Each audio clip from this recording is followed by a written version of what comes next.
on that red side, both with a purple buff start. Looking at this too, again, from game one, CFU started on a roll right away. They took it to Onic from minute one. We'll see if they try to replicate that here. Might be a little bit different, but definitely I want to see if Onic has an answer for Boxi specifically. And yes, OP doesn't have his hands on the Kimmy, but they've got a lot of crowd control to go ahead and use. You can already see Boxi being aggressive and just trying to give some information over here. And this will be a little bit different too for Wadu. Now that he's got his hands on this R-Lot. Taking a look at the emblems here too, they're still quite tanky enough. They've got some decent damage, a little bit of mystery shop there too. A lot of impure rages, of course. The CFU still wants to go ahead and be pretty aggressive throughout this game. A little 1v1 action. Severo, though, this time around, the bob, the weave, the Rhapsody. And there'll be a back forward. Whoa! Sands, though, this time gets first blood for Onic. Yep. So, in terms of the emblem setup, Keyboy decides not to take Concussive Blast, but instead wants to be able to kind of move a little bit faster with the help of the Quantum Charge. Helps with those rotates, helps to be able to move in and out of those fights. But more importantly, they don't actually want to push the waves. And Boxi, unfortunately, with that Concussive Blast, doesn't have a choice as they attack topside. Oh, Boxi goes aggressively, will flicker out, but gets taken down. Kairi picking up a kill, so way better start for Onic in game two. A much better start indeed. Onic have adjusted their plan. You want to be aggressive, we want to punish your aggression, right? And at least for Severo, he's very comfortable in this Harith v Granger matchup. They played it for months because of the previous patch. Yeah. Now we go to the very first turtle. First turtle still going to be CFU that starts it up. Wadu. Fury of the Phoenix is going to be dropped down. Final Slash won't connect. They're going to jump in. Loopy, though, Infernal Blast. Infernal Pursuit. One down, still going to be on. Loopy in trouble, trying to get away. Goes in with a Dark Wave. Gets enough health back, looking for OP, but finally will fall.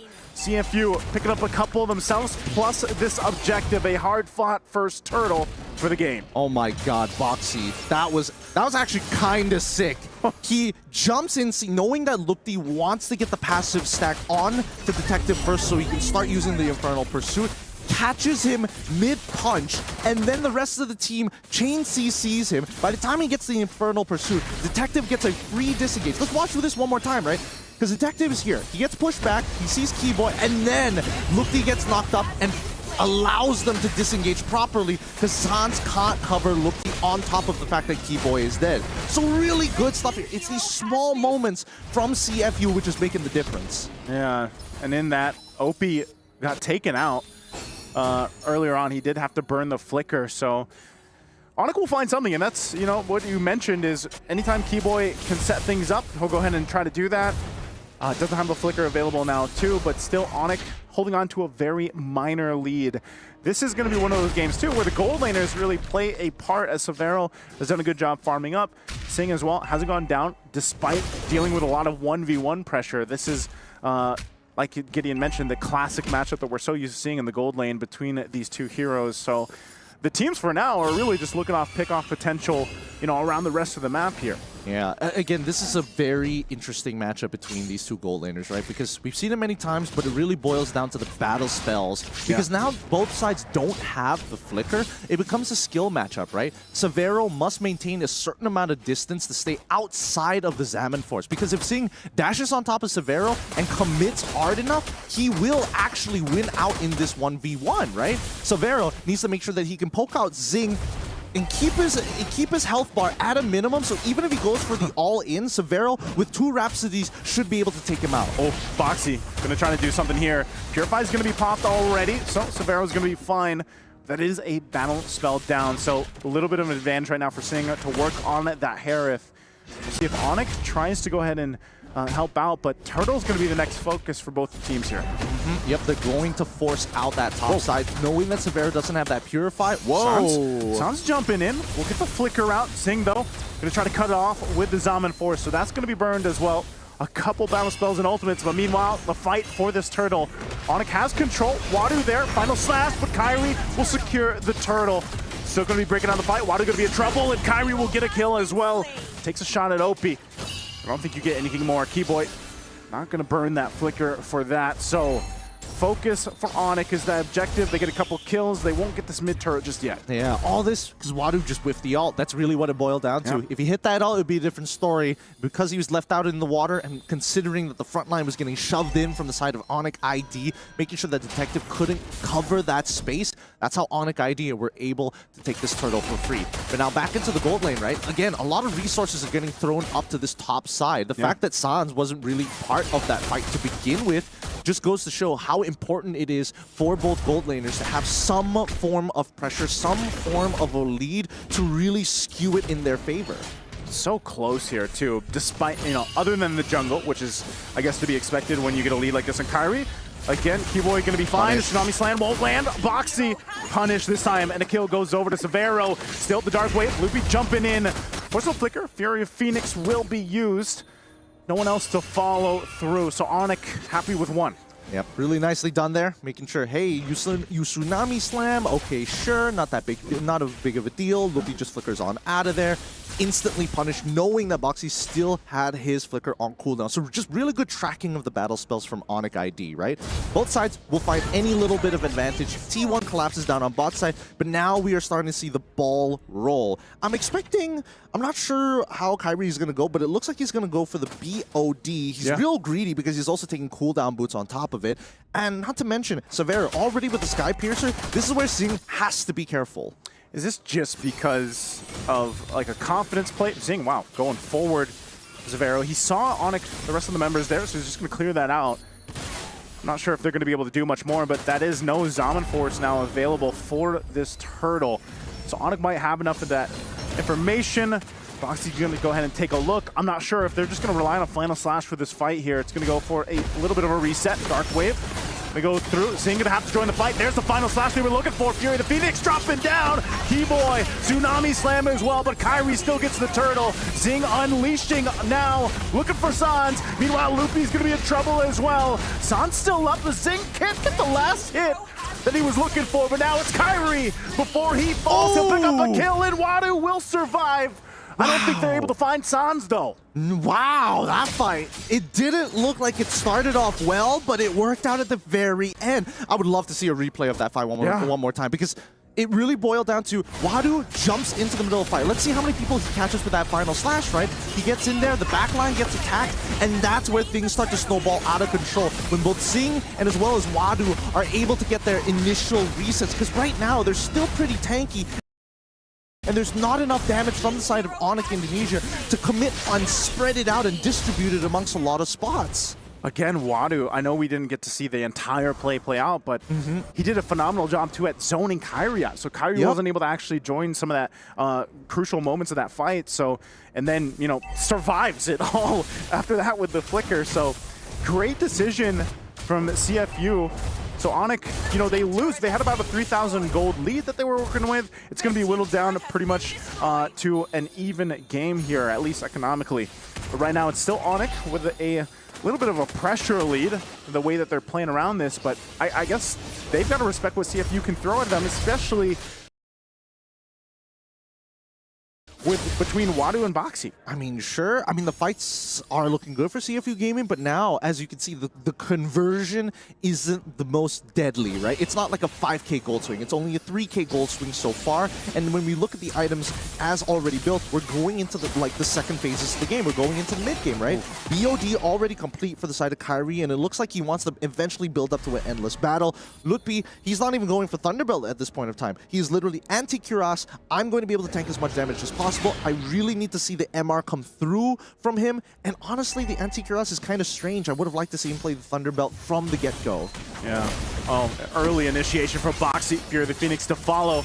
They get the beacon out from Sans. Sans a little bit low here, still half health, but that's a whole lot from both sides utilized for this. Lord is for the taking. They're fighting for control. CFU, there's a final slash on Sans. Sans goes down. CFU, numbers advantage, gonna be jumping into the fight. Wadu's in trouble. Takes a couple hits from Severo, but Loopy has to flicker out as well. Severo has all the room in the world to move. A shot comes out and Loopy upholds them together, but he finally falls. And now Kairi looking for Detective. Wants to line up the shot, but doesn't have it just yet. Oh, he's time. Keyboy jumped in, but he's gonna get punished as Zing was waiting around the corner. An even fight for both. Oh my goodness. All right, it's a battle of inches at this point, right? Both frontliners end up dying here. CFU, they do get a bit of a reset. Nobody's going to be able to take the Lord just yet. And the worst part is as these fights are going through, we start to see the micro plays, right? We start to see the efficiencies from Onyx side. Yeah, I'm down 2 kills, but look at Severo and as well as Kairi's damage. They're through the roof. They're topping the charts right now. And even Lukeby, without any damage items, is still able to provide and contribute. The worst part about this is the fact that Detective is 2 levels down. They don't really want to take this Lord. They really want to fight Onyx because they know they will lose a 50-50. Oh, Final Slash going to be used again. Keyboy can be in trouble. Keyboy out of the picture. Still going to be breaking out. Wadu goes down next. Loopy also half health. Falls to Zing. Now they're going to be looking at a huge Appraiser's Wrath on Severo. Will force him back, but the Lantern Flare will give a double to Severo. Now, CFU has no choice but to back off of this. Kairi's still up, but they're going to fight under the mid lane turret. Sans in trouble, but they'll punish him anyway. And Kairi now looking for another. They wipe him out. A great fight for Onyx.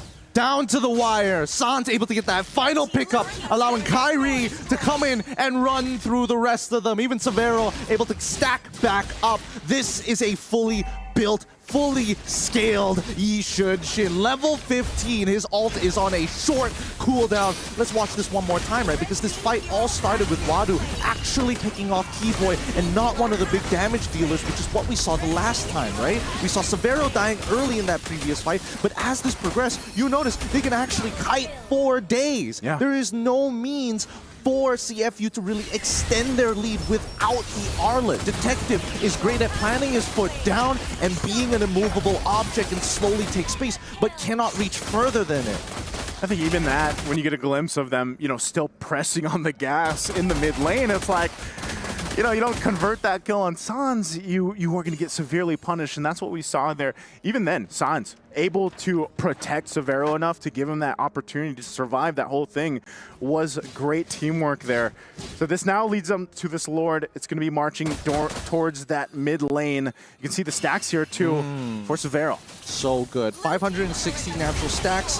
46 on the Skypiercer. And now with this Lord, they're hoping to get as many inhibitors as possible. Keep in mind, they have the better sieging composition. CFU, if they want to take space, somebody has to commit.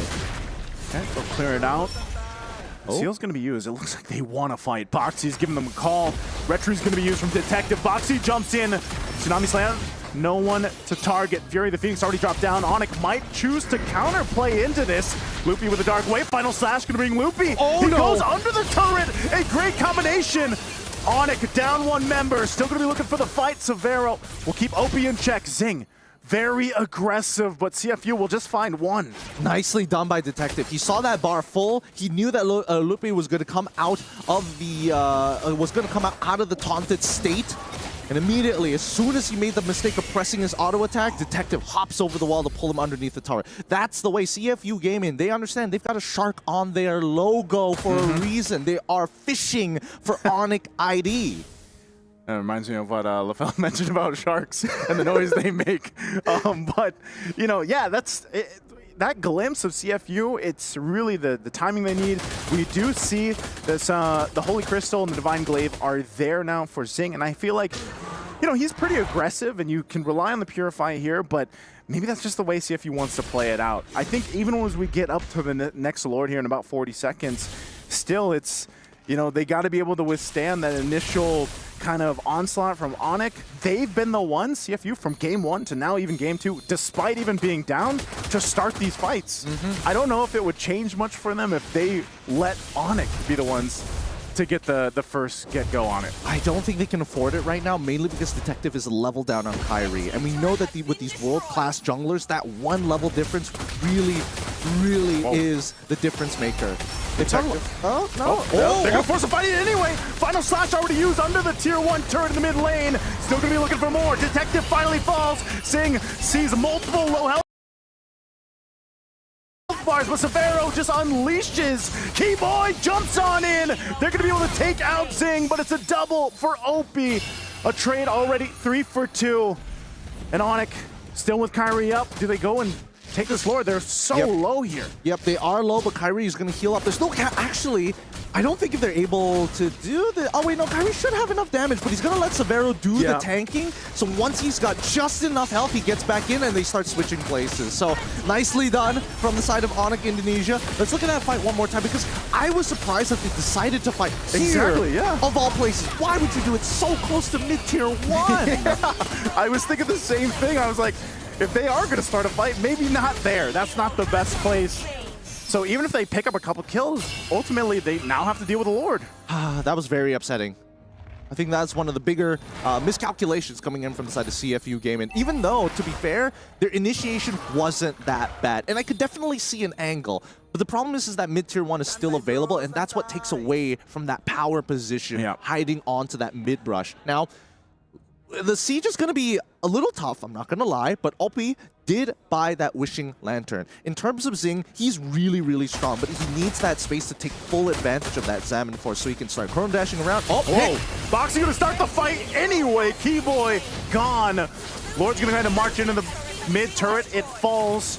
But now Onic, do they still want to fight this? Even down a member. Severo's at half health. Boxy going to jump in with Tidal Strike, and again, they're going to force the fight anyway. Beacon already going to be used from Sans, giving them the space to work with. They're going to be able to find Wadu. Wadu still has the immortality, but Zing now wants leashing on Sans. They're going to be able to pick him up. It's a double already, but Kyrie comes back in, and Severo's still up. The immortality will not be enough. And now it's Kyrie and Severo still inside the base. Comes back in, and Severo's still up. The immortality will not be enough. And now it's Kyrie and Severo still inside the base, and it's Oppi and Detective. Woo. Does Onic want to end this game here? They've got a little bit of this minion push. Nah, they can't. They can't. Not yet. Unless they kill Oppi right here.